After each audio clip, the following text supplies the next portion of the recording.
Welcome everyone to the Microsoft 365 Community Conference sponsor webinar series. It's Ella Fernandez again, and I'm the head of the connections here at BTechly.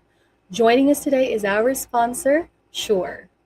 Today's session focuses on build the smartest AI-powered workplace with Shure.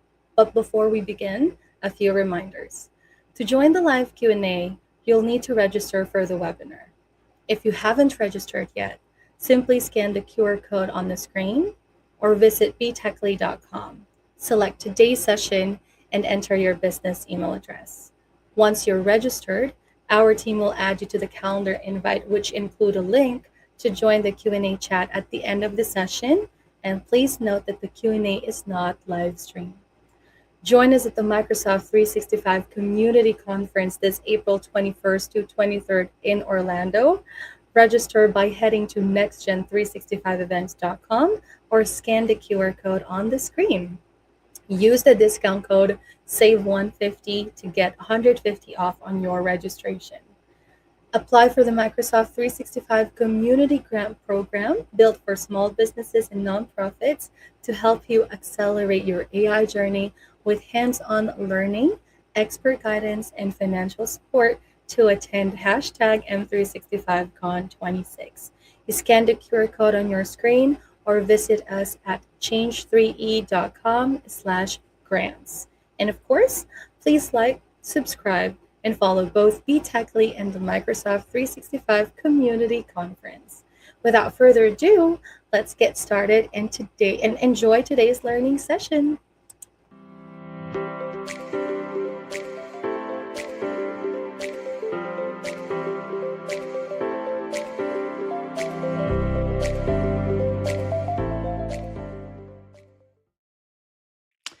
Hey there, everyone. My name is Josh Blaylock. I am the Global Director of Alliances and Engagement at Shure on our new Strategic Alliances team. And today, we're going to be talking about, as you can see on screen there, building the smartest AI-powered workplace. And as we're all aware, AI-powered workplace has been a term that has been coined more or less by Microsoft to describe all the different collaboration tools, the way they all intersect, and where AI and Copilot and agents are at the center of all of that. And we're going to talk about how we design our spaces and things that we need to think about in our spaces to enable that type of strategy and goal, right? Before I jump into that, just a little bit about me. Like I already mentioned, I'm a global director, alliances and engagement here at Shure. Been here for about 8-ish months. Time is flying, having a lot of fun. We're doing some pretty cool things in this space. Also, I'm a Microsoft MVP, been in the Microsoft MVP program, focused in on Link Server and then Skype for Business, and now Microsoft Teams and AI-powered workplaces for about almost 10 years now. It's, coming up on a decade there. So that's been a pretty fun. I like doing things like this, right? I like to get on and do instructional sessions. I like to create content. I love to geek out on tech devices with how-to videos and device overviews. And that's all been part of me evangelizing the Microsoft Teams story for a good number of years now. So that's me. Easy to find on LinkedIn. Happy to make new connections. Feel free to throw a connection out there, and I'll do my best to keep you up to date with what's new in the Teams world and what's new on the Shure side of it and how the two relate together. So let's talk a little bit about our AI strategy and how it relates back to the way we design rooms and the thought we put into room design when we're looking at not just your traditional conference rooms, but all the spaces that we find ourselves collaborating in. Because in a post-COVID world, that's actually evolving and morphing quite a bit, right? We've got these open areas that we're actually conducting meetings in our offices. There's more rooms that have, that they're not your traditional conference rooms. They've got glass walls, or they've got other challenges that are acoustically challenging as well as visually challenging. And they are meant to kind of represent the new way in which we get together and collaborate in person. But they bring a whole new set of challenges for how we pick the right equipment for those spaces. So we'll talk about a little bit of that. We're going to dive really heavily into the idea that all of that is really just feeding into the AI strategy that you are adopting at the platform level, right? As your organizations are diving further into the Microsoft Teams world, you're hearing more about how Copilot is a key part of that, how agentic experiences are transforming the way we do things. And we're seeing that our workflows are actually going to change as a result of that. It makes us have to go back and really rethink the way that we are equipping rooms, right? And the way we're setting up the decisions we're making about that. We have to ask ourselves this question here: is the AI strategy that we're adopting actually smarter? And this is not just a platform question. This is not just about Copilot. This is about the whole embodiment of what collaboration looks like in our environment. And it's a challenge to sit there and ask ourselves this question and to really dive into what that means and what we might be missing, because we can easily say, well, yeah, it is smarter. We bought some Copilot licenses. People are starting to ask Copilot things and streamline some work, and so we are adopting it, and we have a smarter workplace. We've got these new workflows. We've heard and seen Microsoft present on stage and demo cool things like facilitator and interpreter and these agentic experiences, and we're getting closer to seeing how these actually get streamlined into the way we work, but we haven't really pivoted in many other areas. And this is where we have to ask ourselves the question of, what are we actually trying to achieve here, right? What is next for us in this journey? I'm going to go on over to this slide here. So, a couple stats that I kind of want to share, and I'm just going to walk through these really quickly because, to be honest, I'm not someone that really likes doing stats on slides that much, but they can be powerful and they can really help to solidify the point you're trying to make and the direction you're going. So I'll share a few here that just kind of highlight where organizations that are focused on ROI, achieving ROI, on the investments they're making on the software platform side, the licensing as it relates to that, and the devices as it relates to that.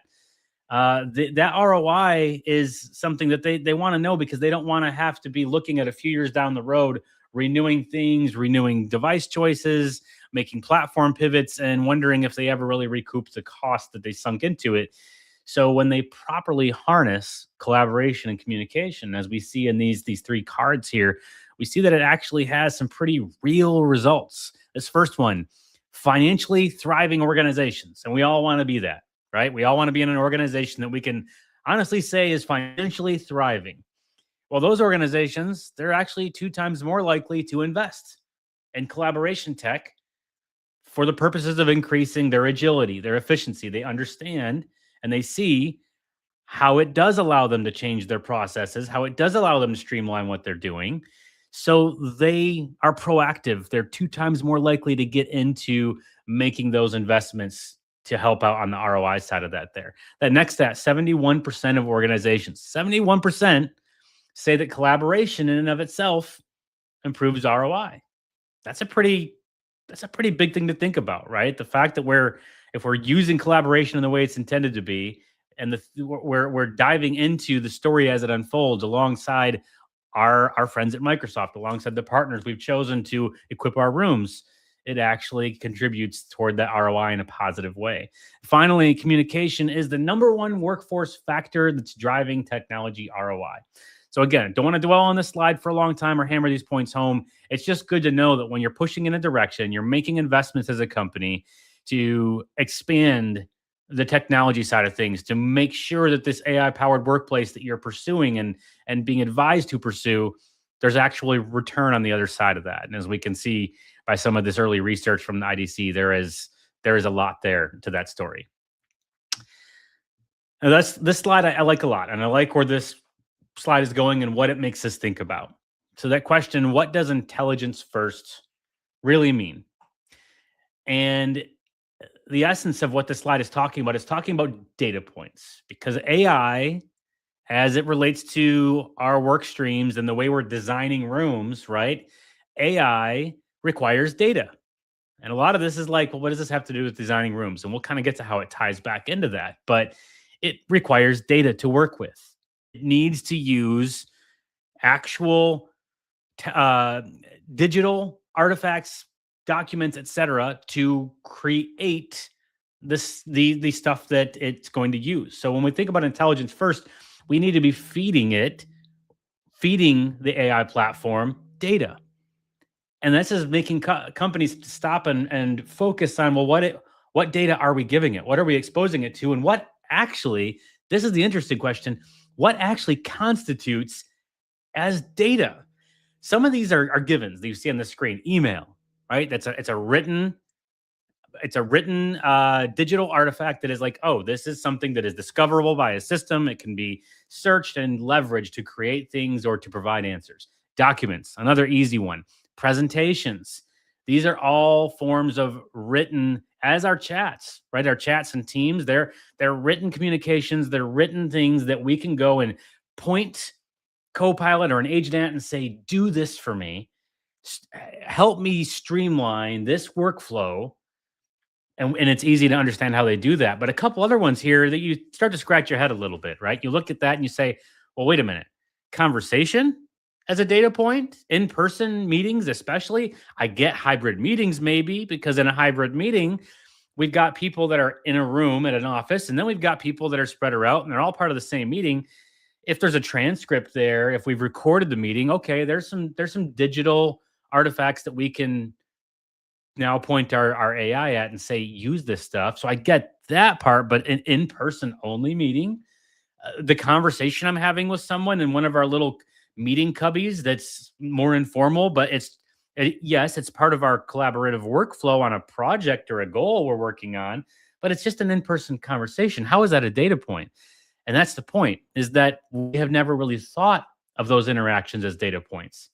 But as we work toward this intelligence first environment, as a AI powered workplace environment, all the spaces that we meet in, that we communicate in, all the interaction that goes back and forth between us, whether or not we previously thought of it as a data point, it is now data points.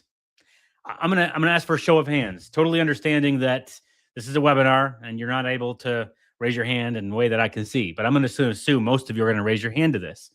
How many of you have been in a situation, probably multiple times, where you're thinking, I had a conversation with that person about this one really important thing. I knew there was something I needed to do from that. I didn't jot a note down in the moment to remind myself. And for the life of me, I know it was due soon, but I can't remember what the thing was.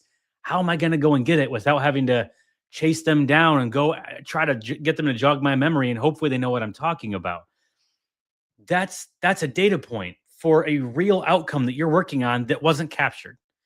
And in an increasingly AI powered world, when our workplace is built around these new processes, new procedures, and we're asking our agentic counterparts to step in and do stuff for us, those agentic counterparts, they need all those one-off conversations. They need those to be captured. Otherwise, they can't do anything with them. That's why we have to think about these things as we equip all of our spaces, right? Even in-person meetings that have no remote counterpart, even one-off conversations that we're going and sitting in that one little reserve cubby room that we've got. Even when those rooms, we still need to think about, how are we capturing data points there? And the other way I'll frame this is to say, if you were to go to your compliance officer or equivalent in your organization and say, hey, I know that we need to keep track of all of our emails for discoverability and compliance purposes, because there is a legal requirement there and we can't afford to lose data or have chunks of data. We've just decided that we're going to start only keeping track of email on Monday through Thursday, but for the sake of cutting costs on storage, we're not going to, or whatever the reason is, we're not going to capture and keep emails that were sent on Friday. They're not going to be discoverable. That's okay, right? That's a data gap that your compliance officer would not be okay with. That wouldn't work. And it's the same with chats. Chats have similar compliance restrictions on them.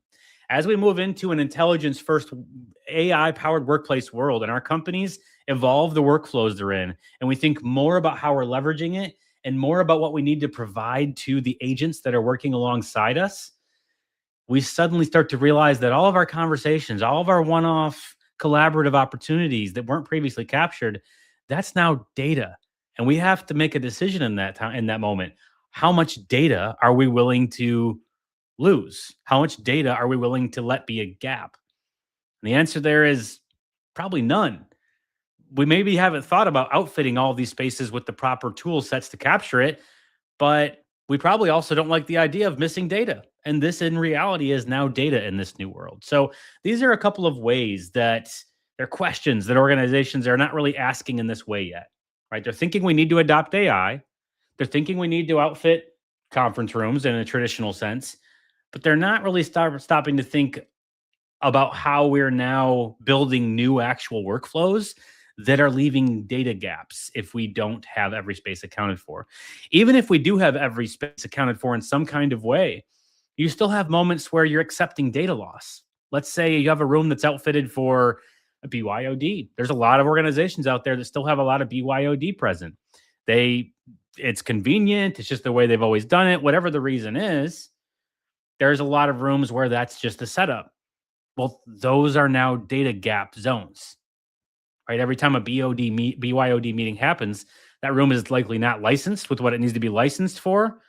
If it's in another platform that you're meeting with someone on, it's not discoverable and viewable by the agents that need to work on that data after the fact. So these are design considerations, room choices, space choices that we have to begin to wade through and understand how it actually impacts the smarter environment that we're trying to build. This is exactly where a partnership like Shure and Microsoft Teams creates a truly better together scenario for a number of reasons. We have partnered very closely with Microsoft in the last couple of years as we've gone beyond providing a collection of certified audio peripherals in meeting spaces to providing full-on certified room solutions. So we'll cover what those are in just a moment here. Couple pillars that are specific to Shure that I want to make sure I talk about, before I jump into our portfolio and talk about how it fits into these different design considerations. One is we have principles of seamless performance, meaning for as long as we've been an organization, right? It's 100 years now. We have held to the fact that our products need to hold up in the most trying of environments, back to being involved in making communications equipment during world wars, et cetera. We have put our equipment through the test, made sure that we're bringing quality devices that do not skip a beat, do not cut out when you are relying on them most, and will perform under strain. We have this embedded in our culture that we produce products that have seamless performance. So any space that you're looking to equip the right devices to capture this AI-powered data point, you know that you can rely on the devices in those spaces. Second, the secure and globally managed approach. We have a tool in place, a cloud-based tool called Shure Cloud, right? And that is our cloud-based device management platform that you can manage not just team certified solutions and room devices, but the entire portfolio of Shure solutions. And many organizations that have known Shure for a long time because they have their audio equipment in their educational facilities or wherever it is throughout their buildings and their global footprints, they maybe haven't known Shure for room systems till very recently. Now, as they look at how to manage all that together, they understand this is truly a complete secure ecosystem that has been built, all manageable under one global tool. Very important. And we build our products for the future. We understand nobody wants to be making investments now. And an organization that has built the products the way they wanted to build them instead of building them alongside a trusted partner like Microsoft to make sure they're building for the future of the platform they're supporting. Nobody wants to make those investments and come to find out a year or two later, the devices that they bought are not actually capable of supporting new feature sets because they didn't work closely with Microsoft or whatever the case is. We have a very strong and close relationship alongside our various different team counterparts at Microsoft side to make sure as we build out our room solutions, they are in line with Microsoft's vision for how they're building out their platform. They serve the needs of the important AI first tool sets that are being developed, and that we're able to provide updatable hardware that customers can rely on for years to come. And as you'll see in a couple of the options we're going to go through in a minute here, some of these options are also saying, hey, instead of you having to now buy other devices to augment what you already had in order to achieve this new capability with Microsoft, we're able to provide simpler all-in-one form factors to meet some of those challenging needs. Not going to dwell too much on this slide, right? There's a couple key points in here that I think are, again, as you get to know who Shure is, why we're in this space, and what we bring to this space, these are some important pieces to touch on because they speak a lot to who we are as a company and what our values are. But that first goal there is that we want to empower all meeting participants, especially in an AI-powered workplace. I mean, think about it. When it comes to data points in a room, an AI needing to use those data points, you need the full context. You don't want part of the context. You don't want some people feeling like and being perceived by the agent as not being present in the room or being hidden behind a person because the camera's at the wrong angle or whatever the situation is. Everybody in that meeting, both in the room and beyond, needs to be empowered to be present, to be heard, to be accurately captured in transcripts so that their contributions to collaboration are carried forward into the overall AI strategy that's being adopted. That second part there, enterprise ready, I already kind of spoke to the reliability, the performance that we bring. Truly, we build our solutions to build upon each other, to use common principles across solution sets, to be future ready in terms of easy to deploy, having security be factored in from the very inception of a product, and remotely manage them, again, through Shure Cloud or through the Teams Pro portal as certified devices in the case of some of the rooms we're going to talk about. And the last thing here is just, it's a part of our DNA that goes all the way back to our founder. And it has been impressed upon every generation and every version of the company as it has grown and brought on new capabilities, new product areas throughout the years. What's been a central theme for us, and it's very important to who we are and that we continue to operate in this way, is that we have ensured extremely great customer success situations through the service we provide, for being there for the customers when they need it. When they bring us back something and say, hey, there's actually a problem here, something doesn't work, we dive into that head first to figure out why that is, what went wrong, where can we make it better, or if it wasn't something that is actually product related, we help our customers get to the end of the bottom of that and figure out what they actually need, right? And when a customer knows that they can get real service and they feel cared about, it makes them, there's a bond that develops there. There's a partnership that develops there. It's no longer is a customer looking at a device manufacturer, just a device manufacturer. There's a partnership in terms of building the right tools that is needed in organizations and ensuring that they are reliable at every stage of their use in the company. So now I get to the part that I really like to do, right? I like the strategy that we just talked about. I like to dive into the elements of talking about future facing concepts in the organization and things we need to think about and consider. But I am a device geek at heart. I love, like I mentioned earlier, I love creating video content that is centered around how-tos, device overviews. I like to discover all the features and capabilities.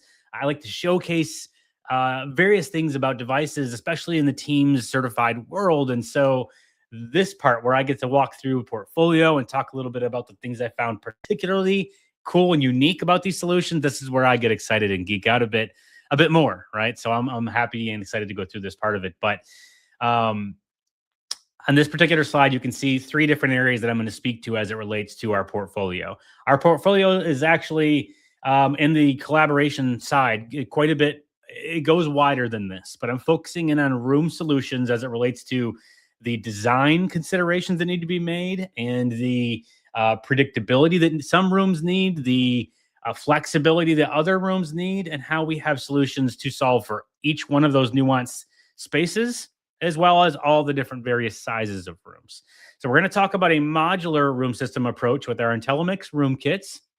We're going to then pivot into the IntelliMix foundation system. And as you'll notice, as you look at these two, those are both Windows-based solutions, certified Microsoft Teams rooms, Windows-based solutions. And you'll see that the compute and the touch panel on the foundation system looks identical to the IntelliMix room kits. It is, right? Every single one of our room kits has the foundation system at the core. But each of those room kits has been built with an audio and video component, even though it is a modular approach that is properly fitted for the right size room. And the needed software is on board the foundation system to support the Hudley camera choice per the bundle you choose. Because Hudley is who we have partnered with on the video side. We'll talk about some of those options in a second here. Foundation system is really cool because you're like, okay, well, but that's just the compute and touch panel. What about the rest of the room? Great question. I'm glad you asked that. And that is because it's not a one size fits all scenario out there for many customers, right? Many people are like, well, look, I've already made some investments. I've got these BYOD rooms that, Microsoft has kind of talked to me about how it's really important that these provide a native Teams rooms experience. We agree we want to convert these rooms, but I've already made a significant investment in these intelligent cameras from some other third party, or maybe they already have some other Shure audio devices or even some third-party Dante connected devices. They want to use them. They can actually put this at the heart and center of the video and audio components and have a team certified solution with that compute and that touch panel. And that's a game changer for so many organizations to have that level of flexibility and that return on investment that is always such an important conversation. So we'll dive into that a little more. Finally, IntelliMix Bar Pro. This is the latest, the newest out there. It is coming to market very soon. We announced this at ISE. All-in-one video collaboration bar, as you can see, Android-based, built on Microsoft's MDEP operating system. And just looking at this image, I'm not going to go into it right now because we're going to go into depth on this at the very end of the presentation. You'll notice right away that is a rather unique and different, innovative way to have done the camera system. And right you are in thinking that, and we'll talk about why. Let's take a look at this other slide here for just 1 second, though, before I dive into the IntelliMix room kits. I want to call it, like I said, we go beyond the room kits and foundation system and the all-in video bar. We've actually been in the team certified space for quite some time with our MicroFlex line of audio peripherals for the room. We have a number of partners throughout the organization, other manufacturers that you might be familiar with. You might actually have some of their room systems in your organizations, right? But they have repeatedly and reliably turned to Shure when they need to solve for extra large, complex rooms where there are serious acoustic challenges, or they have reached the limits of what the audio built into their solutions can do. They partner with Shure to get true, seamless, crystal clear audio for any of those large, complex, acoustically painful environments. So that is the other part of what we bring to a room design conversation. It doesn't have to. The room kits, the foundation system, the all-in bar are a great place to start if you're looking to replace or you're starting from net new. But if you're also just looking at, we've got to reach further into rooms where we've already made investments. We need better audio in those spaces. There are also certified solutions that lend to a better, more AI-powered workplace. Now let's talk about the IntelliMix room kits. I think I skipped ahead too fast. I did. All right. I'm going to see if I skipped 2 there. No, I didn't. Thanks for bearing with me. All right. The IntelliMix room kits. There are 4 bundles available. Now, as we step through each of these, you'll see they just start to vary as we step up little by little because they're built for small all the way up to large rooms where we've got more complex needs. Now, at the smaller end of it, again, every one of these has that foundation system at the core.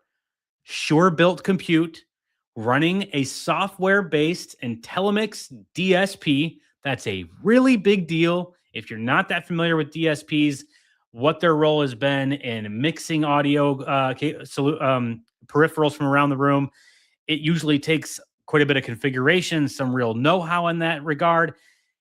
The IntelliMix DSP software that is on board the compute automates so much of that and just makes it an automatic setup to where you connect in your peripherals that you see here, and there is no additional configuration required for the audio. It just works. It's a beautiful thing. In addition to providing capabilities like AI Deverb, AI Denoiser, and acoustic echo cancellation, things like that, all those fancy bells and whistles to clean up audio that you could want.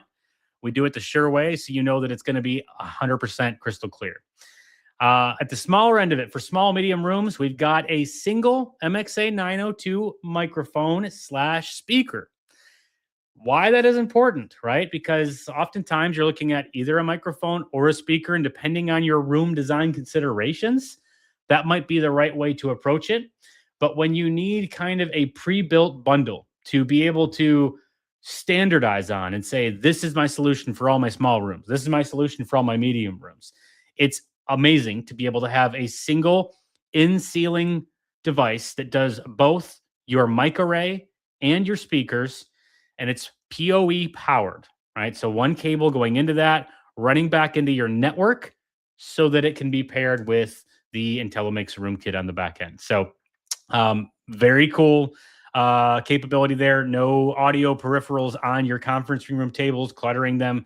This is an in-ceiling, sleek look, and it makes sure you have much better coverage because it's a top-down audio capture approach, right? Rather than trying to come from the front of the room and reach far back. You might have good audio at the front. It gets poorer as you go to the back. When you've got a top-down approach, it captures everything beautifully. So the MXA 902 on a small room with a Hudley IQ. Okay, that is Hudley's and smaller intelligent camera. And on board the compute is the Hudley software that will, you just plug in any of these Hudley solutions, and back on the compute, it does everything it needs to do for its default settings, no configuration required. And the Hudley IQ gives you just the right amount of intelligent video capabilities that you would need for those smaller places. Now, as you step up into a medium or even some smaller, large rooms, we upgrade the Hudley IQ to a Hudley L1, more capabilities, more video features there. Still, a MXA 902 captures all the audio in a medium to smaller, large room pretty well. Stepping up to an IMXRK70, this is where you've got a bigger room, right? Maybe a longer room, and you want to go a little bit further back in that space. You're really talking about a pretty large room at this point. That's where we would put 2 of those MXA 902s in there. And again, simplicity, ease of deployment is key because those both get plugged in back to the compute, and you don't have to do any configuration or definition of how they mix together. The system is intelligent enough and knows what to do with both of them plugged in to capture the right audio from the right place in the room and even everything out the way that it should. So very powerful system with no advanced audio configuration required. You get the best of a pro audio type solution without all the pro audio configuration that typically would go into that. And finally, if you need a more production-like experience, more dynamic video-like experience in the room, you want the video software to use multiple cameras to maybe get different angles of the room, cut back and forth during different video modes, kind of a cinematic experience almost. The Hudley Crew is perfect for that. So the IMXRK80 is the same as the previous bundle. We just swap out a Hudley L1 with the Hudley Crew system. So that is the IntelliMix room kit side of it. All 4 bundles, no matter what room size you could possibly have, it's very easy to define your standards and get the most premium audio and video experience you could want. An easy to deploy form factor and package. Now, the foundation system, again, at the heart of everything we just discussed. This is the first compute on the market in this space that has an onboard software-based DSP. I talked a little bit earlier about why that's so important, what a big deal it is. I would encourage you, if you're not familiar with the DSP requirements and what that usually means, do a little bit of research and understand why it's such a big deal to have that packaged up and deployed in a software form factor with automatic configuration and mixing on the compute. It truly is a very cool thing. But that is the first in market to do so. And as I mentioned earlier, the purpose of the foundation system is where you don't want just the one size fits all approach of here's my bundles for room kits. You've already made camera investments or you've already made audio investments. You want to expand the ROI. This is a beautiful way to do that because you can now say, hey, we've outgrown the space as a BYOD space. We're using previously purchased peripherals and outfitting them in a different area, but we don't want to lose the investment and we need full native teams certified solutions. you can do that with the foundation system, and it gives you all the flexibility you need to reconfigure a room to be an AI powered facing workhorse. A little bit more about what's on the compute here. I already kind of mentioned you got that onboard DSP that does the auto mixing. It's got several of those other features that the DSP does when it comes to the denoiser, the AI deverb. It's got a built-in 8-channel DSP, which will mean something to a lot of people that have worked in that space. That's a pretty big deal. It's running Windows 11 IoT. A couple other things I'll call out here is that because it's a Windows MTR solution, if your organization wants to simplify deployment at scale, you can leverage Windows Autopilot with Auto Login for Microsoft Teams Rooms, a very handy way to work with the partner and be able to just plug things in, have them automatically be configured and automatically signed into. No more fuss required. Again, another one of those reasons why truly Shure plus Microsoft Teams is better together.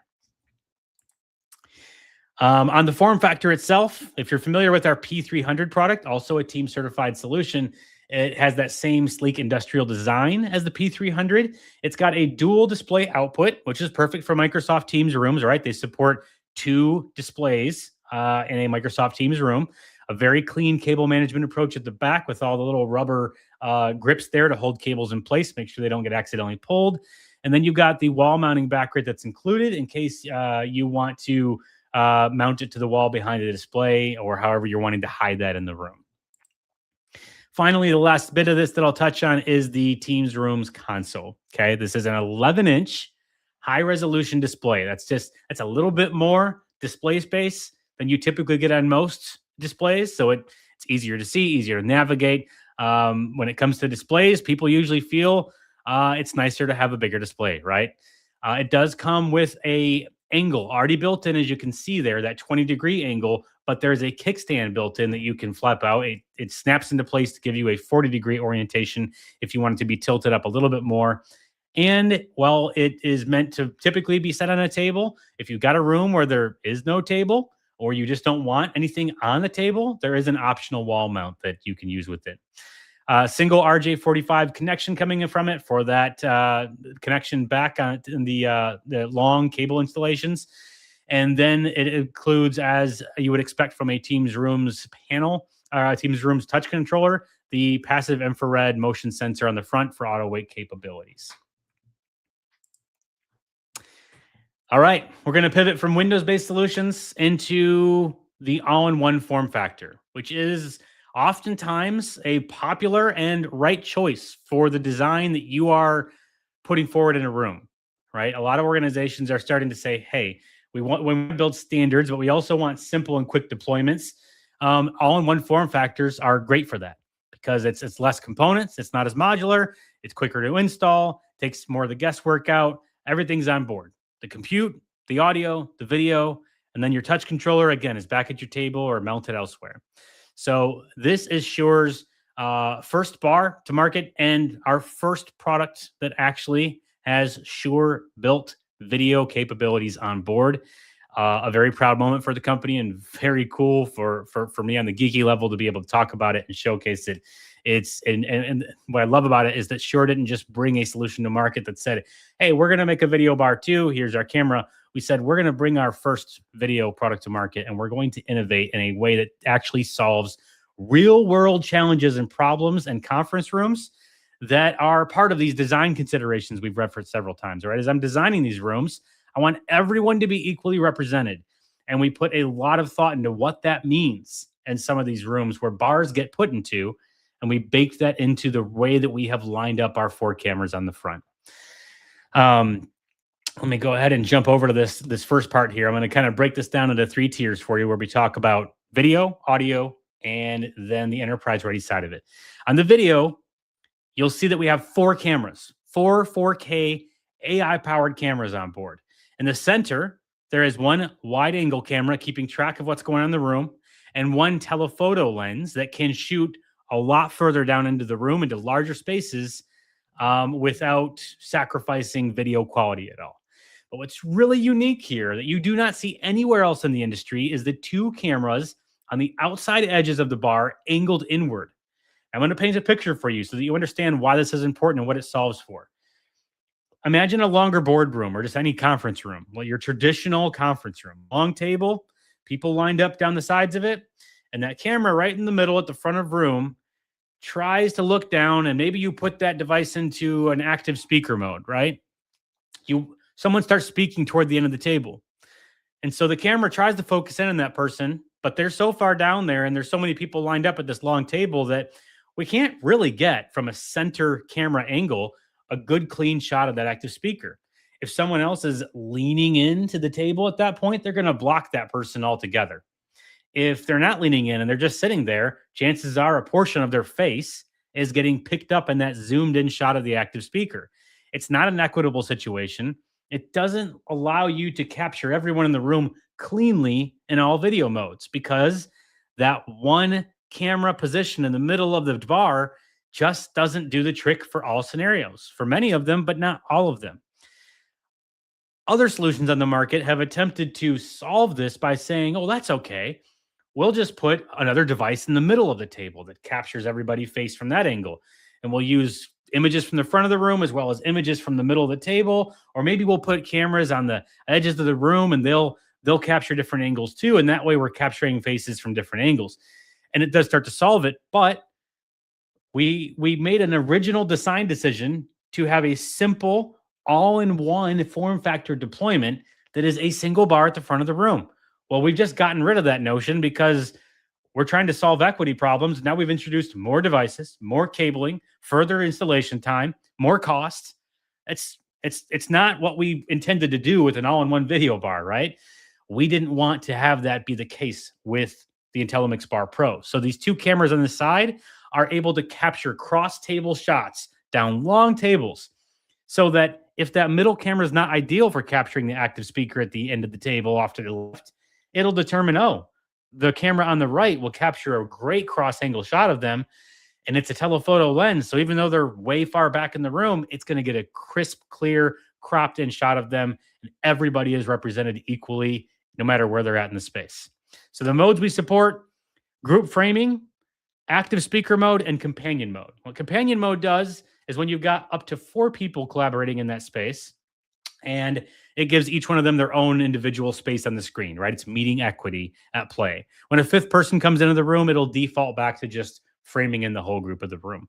So those are the modes that it gives you. And we call all this together the IntelliMix View AI framing capability. So truly unique, innovative, and I would say groundbreaking approach to the way video is done in conference rooms. Solves a lot of these headaches and challenges for organizations that understand that the video context of what is happening in a room is a data point that AI is using now and will use even more into the future. We have to make those considerations as we design our rooms now for the AI powered workplace we're building into the future. Now, on the audio side, we're Shure, right? Of course, we weren't going to drop the ball or do anything lackluster on the audio side. There is a powerful mic array built into this bar, and as well as 2 speakers right up at the front there. It is designed for large rooms. Okay, designed for large rooms. Now it's a great solution for your medium rooms as well, but it is designed so that the hardware capabilities from a video and audio perspective fill an entire large room by definition with good, clear speaker sound and capture even the quietest talkers from the back of the room very well for the far end to hear them clearly. However, we do have some future facing kind of day 2 audio expansion capabilities at the back of the bar. There is a built-in 4-port switch that's kind of firewalled off, only meant for those Ethernet-based connections to at the first device out the gate that will support this would be our MXA 902. So if you get a room where you have particularly challenging acoustics, or maybe it's bigger than most large spaces, you want to extend audio further back, you'll be able to put an MXA 902 in there to complement the bar. And that statement is super important. It doesn't take over the audio from the bar. It works in conjunction with the audio on the bar. And most other solutions, if you extend audio, it's either or. You're either using the audio at the bar or you're using the extension audio. In this case, the onboard software-based DSP mixes both together and you have flawless audio to fill any space. On the enterprise ready side of things, I think I had my slide where I had something slid down a little too far. I didn't get that quite the way it should have been. But the things I want to highlight here is that we truly built this to be enterprise ready, right? This is a large room and medium room solution. Organizations are going to want to put it in those spaces, and they're going to quickly understand the value that it has in powering the AI powered strategy that they're adopting. This is going to be something that organizations want to standardize on and manage at scale. So it is built on MDEP, Microsoft Devices Ecosystem Platform, both the bar and the touch controller running on MDEP. It's also got the ability to be managed within Shure Cloud, as well as other IoT systems. It'll be, of course, managed within the Teams Pro portal. And it's got the ability to be managed alongside all the rest of the Shure portfolio that you're adopting and making standards in other ways, your audio peripherals, room kits. It's a piece of that whole story managed accordingly. And finally, that simplified and flexible design. You can truly say, I want an all-in-one video bar form factor for the front of my room. I don't want to have to complicate my setup by adding other devices to solve awkward video problems or to solve less than adequate audio problems. You can rely on this one solution to properly outfit a large space with simplicity and repeatability across a large enterprise. So this kind of brings me to the question I want to wrap things up with. Aside from getting you familiar with our portfolio and how they each uniquely address different environments, different design considerations, different types of rooms, and how they each uniquely address the way AI is consuming the data points in those rooms, the question I would bring back to all of you is, what is the specific value and goals that you're seeking to achieve as you tackle your AI in the workplace strategy, right? We can say, oh, well, we're adopting Copilot. Well, we're starting to use facilitator and agents. That's great, but why? What are you actually looking to get from it? What way is that streamlining operations in your organization? How are you saving money? How are you extending ROI? And I think that as we ask ourselves these questions, we realize, well, in order to do that, a big part of that answer is, well, we're changing the way we work. We're changing our workflows. We are incorporating agentic counterparts into what we're doing. And that's what's enhancing our workflows and making us work more productively and get more done and get, achieve better revenue outcomes. It's by changing the workflows that underlie it all. And in order to do that, we can't just buy licensing for AI components. We can't just say we're talking to Copilot in our daily workplace. We're using Copilot to design documents. That's great. But where the workflows are changing, where the AI agents are present, where we're meeting and collaborating, and we're understanding, data is happening in those back and forths. We've got to ensure that we're answering this question openly and honestly with ourselves, and then choosing the solutions that will properly outfit those spaces for the most powerful outcomes we could hope to have in the AI strategy that we're adopting. Finally, the call to action, aside from asking yourself that question, is, hey, if you are going to be in Orlando for M365 conference, and what is this? Not next week, right? This is a couple weeks out. I'm getting lost in space and time, but it's coming up fast, April 21st to the 23rd. Come see us, right? Booth 613. We will be showing off both the Intellimix room kits and the Intellimix Bar Pro in our booth at the event. And I will be delivering a session on April 22nd. That's the Wednesday in the morning. The top 5 questions IT leaders should be asking about meeting room tech, but rarely do. I think you'll find some of the themes we've talked about today woven in there, but it should be a good time. That's the one thing that I struggle with webinars. I like engagement from the audience. I like questions to be asked. I like to have conversations in the middle of it. So I hope that some of you will show up to that, bring questions, and get ready to interrupt me in the middle of a presentation, and let's talk about some of this stuff. And it's just, that's how I like to present. That's how I like to tackle things. So that's it. Thank you so much for joining us today, for sitting through and listening what Shure brings to the table and how we enhance the AI-powered workplace that you're building. I'm going to hand it back over to Ella at this time. Thank you so much, Josh, for that. It was such an insightful and a great, exciting session. Thank you Josh, to everyone joining us on the live stream, thank you so much for being here. We're wrapping it up shortly. We invite you, just like what Josh said, visit their booth at 613 to rub elbows with Josh. Meet him personally at the Microsoft 365 Community Conference. If you don't have your conference pass yet, register now by scanning the QR code on your screen or go to nextgen365events.com. Use the discount code SAVE150 to save 150 on your registration pass. Join us, apply for the Microsoft 365 Community Grant Program or scan the code on your screen. Visit change3e.com/grants. It's actually a program to support small businesses and nonprofit with hands-on learning, expert guidance, and financial assistance for M365Con 26. If you'd like to participate in the live Q&A with Josh, please be sure that you join us using the link provided in your calendar invite. Bye for now.